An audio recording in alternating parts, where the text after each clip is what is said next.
Mluvím do kamery. Otáčky vrtule 2000, cestovní konfigurace. Ano.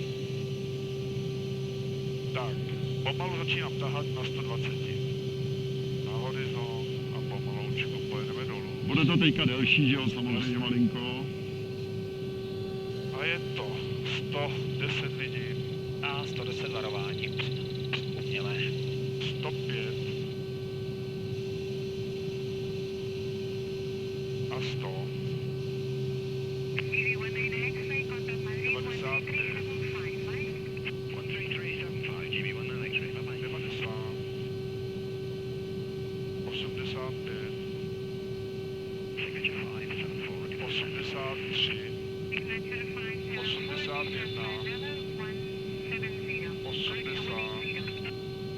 Cítím malé chvění, jenom malé chvění, 78,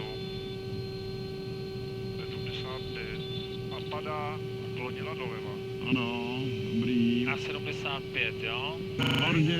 Pustí případ. Případ číslo 2. Letová konfigurace. A je to opět otáčky vrtule 2000. A začínáme pomalu přemlouvat k pádu.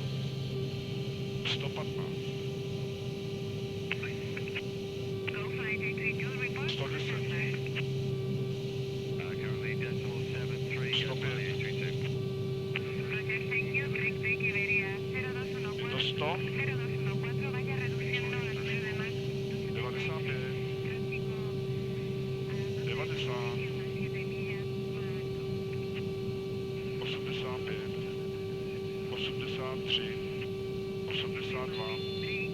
81. 79. 78. 77. 76 jsem viděl a začala klonit doleva, to samý.